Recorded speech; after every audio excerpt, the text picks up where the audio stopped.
Rip City Mornings. All right, so last week the ping pong balls dropped. Blazers came up with the bronze medal. No Wembanyama. What do they do with the number 3 pick? According to Blazer Twitter, you could acquire a lot of all-stars with just the number 3 pick and nothing else. Joining us now to throw cold water on those Blazer fans' dreams, but going to make me laugh in the process, why we love him, why we have him on the Big Show. Aaron Fentress from the Oregonian back on the Big Show. Good morning, Fentress. How are you? I'm doing well, man. How are you? I'm doing great. Back from vacation. Everything, I went away for a week. Everything happened in the basketball world. 2 coaches get fired. John Morant might be suspended for the year. The Blazers get the number 3 pick. Everything happened all this whole time when I was gone for a week. Wow. They better not suspend my man John Morant for a whole year. That'd be ridiculous. You think it'd be ridiculous? I mean, ridiculous. A year? Come on, a year because he was showing on a video for 0.8 seconds with a gun like an idiot. Look, I agree. He's been a moron. I've been calling him out, but a whole year. A whole year. Did he even get arrested? No. Was he charged? To me, if you're not arrested, charged, all right, a year, it's ridiculous. But anyways, moving on and moving forward. And I'm not saying a year either. I'm just saying what the internet tells me. Okay. Yeah. All right. The internet told me it might be a year. We can all agree though. Like, dude, one, put the gun in a holster or something. And 2, who's your boy that keeps filming you on Instagram Live? What's with the kids in this Instagram Live thing? Don't they know like the snitches get stitches, but they're snitching on themselves, Fentress? At least we had the thought when we were growing up. Keep your mouth shut. Sometimes I'm sad that we didn't have camera phones and social media back when I was in high school and college. Just think of all the great memories we would still have. You know, we'd have access to. And then other times I'm like so thankful because think of all the bad memories we would have. So many bad memories. All right. Let's dive into this. So the Blazers come up, they get number 3. They got the number 3 pick instantly. Yep. Everybody starts arguing, right? Do they trade Dame, keep the number 3 pick, trade number 3? What can you get for number 3? Apparently, like I said at the beginning of the segment, apparently number 3 can get you anything you want in the NBA, other than maybe Steph Curry, because I've seen some names thrown out that are real doozies. But like, obviously, you got to kind of do a. Are the Blazers, by the time the draft comes around, Fentress, do you think the Blazers will know what they are doing with the future of Damian Lillard by the time the draft comes around? I would think so. So, I mean, 100% the goal is to trade the pick. Like, that's 100% the agenda, 100% the goal. And so, obviously, if you're going to do that, you got to do that in a situation where the person or the team, getting that pick is going to be able to get who they want. So, yeah, I think that this is going to I think it's probably already starting to heat up already in terms of whom they're talking to, and I think more so after the finals and leading up to the draft. And we'll just see which team is looking to unload a star player with a big contract and they're looking to start over, just like some people suggest the Blazers should do, right? So imagine if the Blazers, were one of these teams that wanted to start over and someone was going to give them the number 3 pick for Dame. Right? You're like, oh, well, yeah, I'm starting over. Yeah. That's a great start. So you're waiting to see what team out there might be willing to do that, and then they're going to pounce.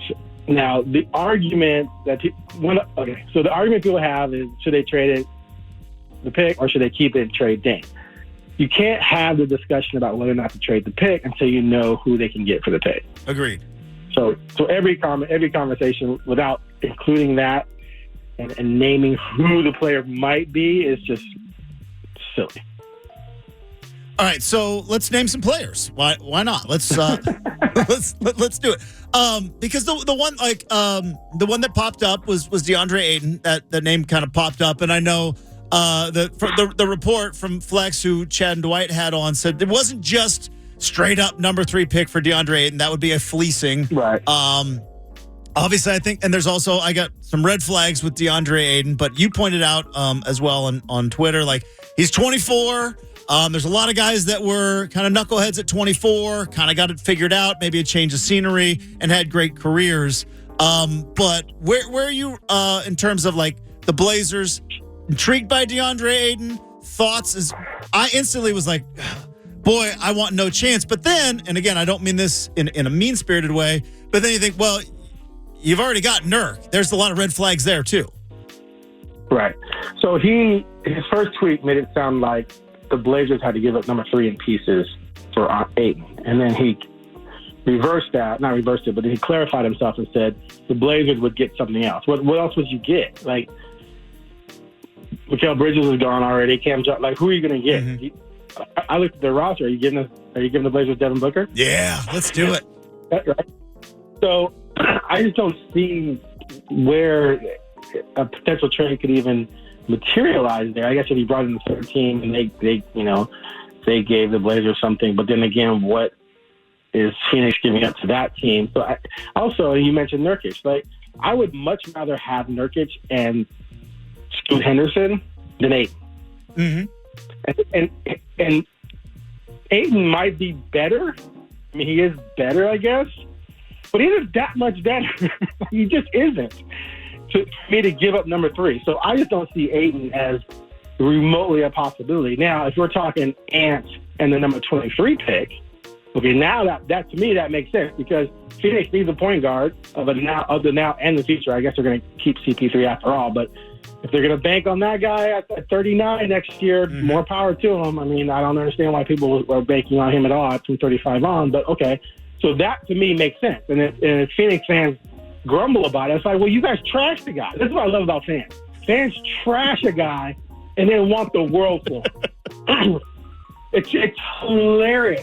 Oh, this guy's horrible. We got to get rid of him. Well, what is it going to take? I'll take Bam out of Bayou, Jimmy Butler, Hero, and 3 firsts and 2 SWAT. What? He just destroyed the guy. So, to me, Ant and the number 23 pick for Ayton, that's a fair trade. So, I would do that and then try and flip 3 into someone really good. And so now you've upgraded your roster with 2 guys. And you lose the talent of Ant, but Ant's redundant because you just are not going to play with 2, 6'2", 6'3" guards in the backcourt. It's just not going to work. Aaron Fentress of the Oregonian joining us here on 620 Rip City Radio. And here's where I think gets fascinating, Fentress, because clearly the Spurs are taking Wembanyama. Hornets not trading the number 2 pick. They're young. They want to get, whether it's Scoot Henderson, Brandon Miller, they want to continue to build. So the Blazers have kind of that first tradable piece. And you got a lot of situations in the NBA right now, whether it's Jaylen Brown, whether it is Paul George, whether it is, I mean, you keep hearing things about Joel Embiid. I don't know if I'm quite sold on that one. I think the Sixers made that decision when they fired Doc Rivers. But you've got a lot of guys who maybe are going to ask out and a lot of kind of movement going on in the NBA potentially this summer. It's going to be fascinating. Yeah, the new CBA is supposed to alter some things too. And I haven't taken a deep dive into that at all. My apologies, but yeah, when people say CBA, I go, I know it's the worst. Like, that stuff just drives me bananas. But it is part of the sport, so I got to study up on it at some point. But it's supposed to impact teams in terms of making it really, really difficult to carry, 3 stars. It's going to make super teams more difficult to build. And so financially, some teams are going to be probably looking to move off of some players. Even I think Adrian Wojnarowski said on some show last week that he thought it was going to be some of the most movement ever in the history of the NBA. So there's going to be people out there to be had.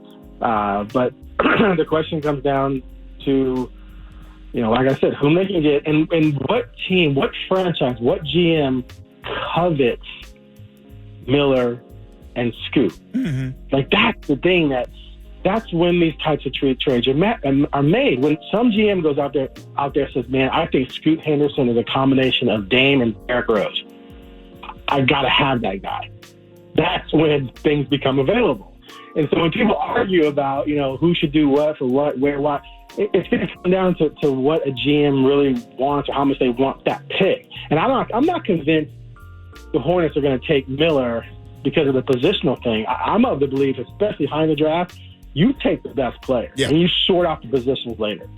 No franchise fan base or no NBA fan base on the planet knows more about the era that can happen when you draft need over position. Yeah. Right? Uh-huh. Because, got to have a center. Can't play Jordan and Drexler together. I mean, looking back on that, and I know hindsight's 20/20, but I was a teenager at the time going, what? No, you take Jordan. What are you doing? You got to have a center. You can't play Jordan and Drexler together. Why? Like, why can't you? Who's going to stop that duo? Who cares what the position titles are?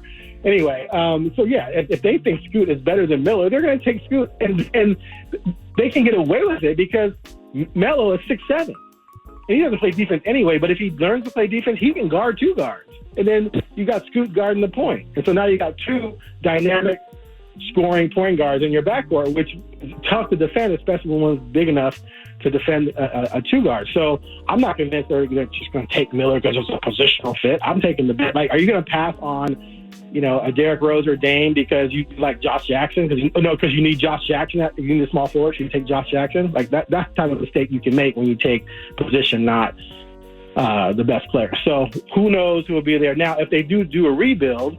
And they ultimately trade Dame because they can't move the pick for something good enough to contend with, then I think ideally you'd want Miller because you already have Ant and Shaden, and boom, there's your small forward. But again, if I'm sitting there and I'm like, man, Scoot is just better than Miller, I'm taking Scoot. Now, in that situation, obviously, Charlotte's going to make that decision for you. But anyway. Aaron Fentress of the Oregonian joining us here on 620 Rip City Radio. You kind of led into my next question because I would be a terrible GM, Fentress. You know this. We've talked about it. I'm far too emotional. I fall in love with these guys, and so I do not want the Blazers to trade Damian Lillard. I would love to see them take one more shot, see what you can put around him, and make a run at it. But let's just live in the world where the Blazers don't find the taker for that number 3 pick. Let's just live in the world where they're like, nope. We like Miller and Henderson. We got to get one of those guys for the franchise. And Dame is like, all right, I told you guys no more 19-year-olds. We need to figure this out. What do you do then? Because you talked about it's silly to start talking about trading the number 3 pick until you know what you can get for it. And I think it's kind of the same case, right? It's silly to talk about, they should trade Dame and go young. Well, what's the market for Dame? Obviously, it's going to be high. Are we talking like the 5 picks that Utah got for Rudy Gobert? What are we talking about? Yeah, it's all fascinating. And again, like we both said, it comes down to what's kind of available. So if the Blazers are out there hunting for, assets for this number 3 pick, and you sit down and say, okay, the best we can do is X, Y, Z, and you look at your team. Even after making that move and even after moving Ant, I do not believe Sharp is okay. The goal right now for sure is to not include Sharp in any packages. It would have to be Embiid. Like if Sharp gets traded, Embiid's coming or Jaylen Brown's coming, someone like that. Sharp's not going anywhere for OG. Sharp's not going anywhere for a Tyler Hero or someone like it's going to have to be an elite, like Jokic, okay, Sharp. Giannis, Sharp. Other than that, they're trying to keep him because they truly believe he's going to be a star quick. Like it's going to happen really quickly. So he, as far as I know right now, is almost off the table. So anyway, if you sit down with Dame and say, okay, this is what we can do. What do you think? And Dame's like, man, we can't win with that. Like we'll probably make the playoffs, but we're not going to be that much better. Like it's just not. We're not going to contend. So then maybe they make a decision. Okay, this is the best we could do.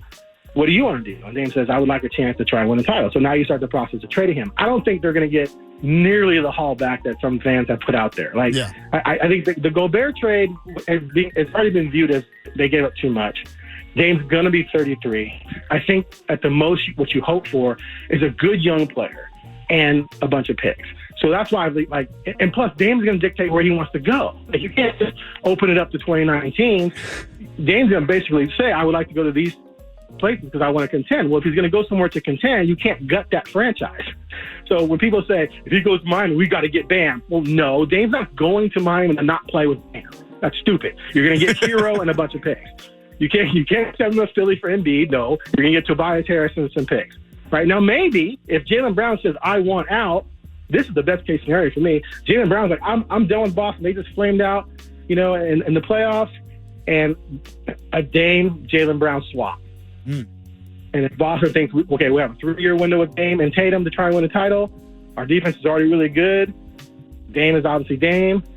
And if you're the Blazers, you're tripping over yourself, right, to try and make that happen. Because if you can get a Jaylen Brown for him, now you're going Ant, Sharp, Brown, and the pick. Now you could be really, really good in a hurry. But I want to point out one other thing. A lot of people say they should just blow it up now and just trade Dame and go young and build for the future. It all sounds great on paper, but the Blazers once upon a time had 3 young draft picks, Odin, Aldridge, and Roy. Didn't go well. The 76ers have been doing the process. They have 4 number ones or 3 number ones, and they had a rookie of the year and Michael Carter-Williams, and the only player standing is who? Embiid, and they haven't won the title yet. Like, Fultz didn't work out, Ben Simmons didn't work out, Nerlens Noel didn't work out. So sometimes when you go young and you accumulate all these young players, the odds of them all, 1, becoming star caliber, 2, not getting injured, and 3, wanting to stay are not very good. So don't have this fantasy that they just trade Dame and get a haul pick and get another player and then draft Miller or Scoot and move off into sunset with this nucleus of young players that they're going to start winning titles in 3 or 4 years. We don't even know if any of them are going to be around in 3 or 4 years. So my goal for the Blazers would be to try and make the best trade possible for that number 3 pick in Ant and take a 3-year shot at winning a title, because this may be your best chance to win a title for the next 40 years. And I'm not even kidding about that. 40 years?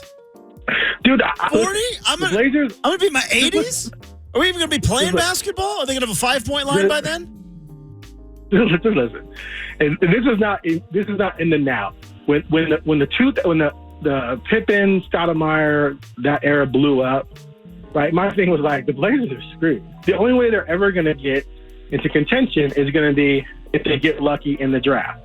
They got lucky. They won that number 1 pick, and they had those 3 guys I just mentioned, and it fell apart, right? And so what we all know about this market is that you're not going to magically just get some superstar to come to Portland to elevate the franchise into title contention. You're not going to get that guy. That guy's not ever looking at Portland. I know people in Portland love Portland, but 25-year-old millionaire NBA players are not sitting around going, oh, yeah, I think I want to go live in Portland, when they have the entire league to pick from. So you're not going to win a championship that way. If you make a trade, you have to give up a ton to get a guy to come here, and then you don't know if that guy's going to stay, i.e., Kawhi. Kawhi said he'd come here for 1 year, but then he was going to bounce. So you've got to draft your way into it, we just discussed the pitfalls, and they would be in a good position to start trying to do that now if they traded them. I understand they wouldn't have a shot to build something, but I just gave you examples of how sometimes that doesn't work out. So you have a megastar, you have a superstar in place. You try to build around him with the assets you have, the most assets they've ever had available to trade, and that's your best shot. And if that fails, then you have to magically draft your way into position to try and win one again, knowing that you're never going to acquire a major trade and a star in a major trade, and you're never going to acquire a free agent who's going to come here to change your franchise. It's extremely difficult for the Blazers to pull off what fans demand for them to pull off. That's why I always thought the O'Shea criticism was over the top, because only 1 team in history or 2 teams in history have ever been built around a small guard that won the title. Only 2 ever. So to thread that needle in a small market is extremely difficult to do. So to me, you go all in right now and take these next 3 years to try and win it, because I swear to you, it may never happen in our lifetime. All right, Aaron Fentress of the Oregon. I've one question, and you mentioned it. People don't want to come to Portland. I get all that. Can I ask you an honest question about the NBA? How come the Hawks stink? Like, Atlanta's a big city, diverse, no income tax, nightlife I hear is great. Some say it's more the Wings than the other thing. Why do the Hawks stink? Why don't they have every free agent going to Atlanta? Okay. So I had this conversation with Craig Burnett. I'm just curious. Because the Hawks stink. And he talks about how, about big market thing, why having the Knicks win a title. Okay, no one's ever said that if you have a big market, you're going to automatically be great. But you do have certain advantages, but you still have to execute. And Atlanta just hasn't executed. So part of the problem is they've never been in the finals. Yeah, I mean the closest they were in. I mean, they were good when they had Dominique. I think they did the East Finals 30 years ago with him. But first you have to draft well, right? You're not just going to go out and just pull off, signing 2 or 3 marquee free agents. What LeBron and Bosh did going to Miami to play with Wade was unprecedented, and something like that may never happen again, right? That was like instantaneous. We got 2 major stars, and we already had 1. So first, you have to draft well. Like, you have to have some kind of base. Their guy right now is Trae Young. And if I'm an NBA All-Star and I have a choice of where I want to go, I'm not going to play with that guy. I'm not going to go to play with a guy who, when I come down court to run our offense, he jacks up a 35-foot 3 with no conscience whatsoever. Who wants to play with that? Like, stars who play 2 guard, small forward, power forward, center, they want to play with a point guard who's trying to get them the rock, not come down. And it's one thing if it's late in the shot clock, great, that bails you out. It's one thing when literally the coach calls a play, you come down and Trae just jacks up a 3. No one wants to play with that. That's what John Collins has been grousing about for years. He needs to get the hell out of there. Now, DeJounte Murray comes in. He's still a point guard, so he can control the rock sometimes himself and go up and down and jack shots too. So, first of all, you have to have a star that other people want to come play for. And Atlanta is definitely a place where I think people would choose to go if they already had the infrastructure in place. And that's what's sad about this. If Damian Lillard were playing in Atlanta, I think dudes would have gone there to play with him and stayed. Lemon pepper wings is what I hear. Yeah, but Portland is not like and now Portland's a great place to live, and obviously there are certain guys who would like Portland, i.e. Dame. He stayed, right? CJ liked it here, right? There's some who, when they get here, they like it here, but when you're a star who has choices, you have choices of 10 teams who are just dying to get you. You are not. You're not thinking about the Pacific Northwest. You just aren't. Aaron Fentress of the Oregonian. Hey, Fentress. Always love talking to you, buddy. Have a terrific week. We'll talk to you soon.